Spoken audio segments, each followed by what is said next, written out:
नमस्कार, आदाब, सत श्री अकाल, जय भीम, जोहार। मेरा नाम है कन्हैया कुमार। जी हाँ दोस्तों, आज फिर मैं हाजिर हूँ सबसे बड़ी खबर लेकर के। जैसा कि आप लोगों को पता है कि ईवीएम का मुद्दा है जो गरमाया हुआ है और कहीं ना कहीं आप लोगों को भी इंतजार होता है कि कुछ अपडेटेड खबर हमें मिले, क्योंकि आप देख रहे हैं कि 5 राज्यों के विधानसभा चुनाव से जो कहीं ना कहीं लोगों का जो सबसे बड़ा गुस्सा है वो ईवीएम पर है। जी हाँ दोस्तों, वहीं सुप्रीम कोर्ट में जिस प्रकार से बड़े बड़े वकील जाकर के और आखिरकार इस चीज़ को डिफेंस कर रहे हैं और कहीं ना कहीं कह रहे हैं कि ईवीएम बैन होना चाहिए, तो ये सबसे बड़ी अपडेटेड खबर हम आप लोगों को बताएंगे कि आखिरकार अभी तक क्या निर्णय आया ईवीएम को लेकर के, या ईवीएम से संबंधित जो बड़ी खबरें हैं वो आखिरकार क्या है। इससे पहले मेरी आपसे गुजारिश है कि यदि आप बहुजन मीडिया को बचाए रखना चाहते हैं तो आप हमारे BMN News 90 को सब्सक्राइब कर लें, साथ में बेल आइकन को प्रेस कर लें, क्योंकि बहुजन समाज से संबंधित आने वाली खबर का नोटिफिकेशन आप तक पहुँच। तो आप लोगों को पता है कि 5 राज्यों के विधानसभा चुनाव में जिस प्रकार से जो परिणाम आए हैं, उन परिणामों से जो हमारे हिंदुस्तान का व्यक्ति है कहीं ना कहीं इस चीज़ से बेहद नाराज है।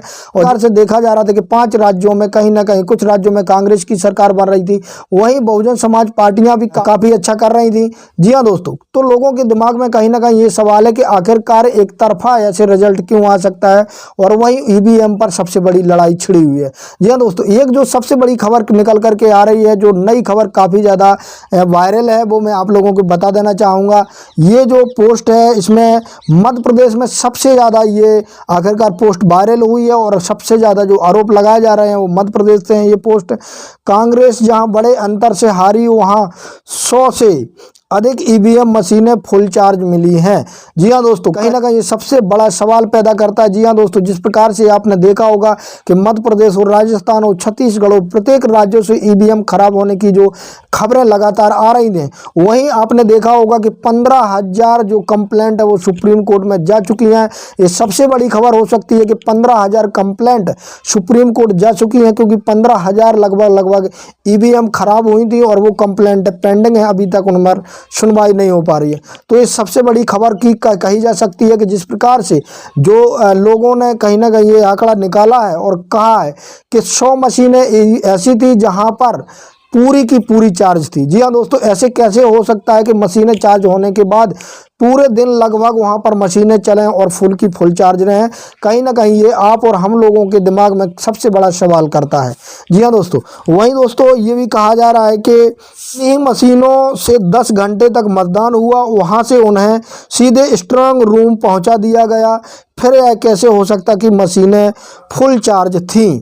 ये सबसे बड़ा सवाल है। कहीं ना कहीं सबसे बड़ा सवाल ये लोगों के दिमाग में घूम रहा है। वहीं दोस्तों एक सबसे बड़ा सवाल ये भी है, और कहीं ना कहीं सबसे ज़्यादा वायरल खबर है, ये चित्र में दिख रहे इंदौर विधानसभा एक भाजपा उम्मीदवार भी पूरे चुनाव में अहंकार का प्रदर्शन करते रहे हैं। अक्सर चुनाव में प्रत्याशी बेहद सतर्क रहते हैं, खास तौर पर अपने आचरण को लेकर के, किंतु इनका अहंकार हर दिन बढ़ता भी रहा और झलकता भी रहा। इसके हर एक बयान और राजनीतिक चाल चलन इस बात का संकेत दे रही थी कि इनको पहले से कुछ पता था कि पूरी विधानसभा में कांग्रेस प्रत्याशियों का बोलबाला था। 5 सालों तक इनके किए काम के चर्चे थे, जनता भी उनके प्रति समर्पित दिखी। फिर 50,000 वोटों का मार्जिन आखिरकार आया, तो आया कैसे? ये सबसे बड़ा चुनाव, ये गंभीर आरोप लगाए हैं कांग्रेस के लोगों ने कि आखिरकार जिस प्रकार से बीजेपी प्रत्याशी वहां पर सबसे ज़्यादा अहंकार दिखा रहा था, और पहले से ही उनको पता था कि जो हमारी जीत होगी वो 50,000 वोटों के मार्जिन से होगी।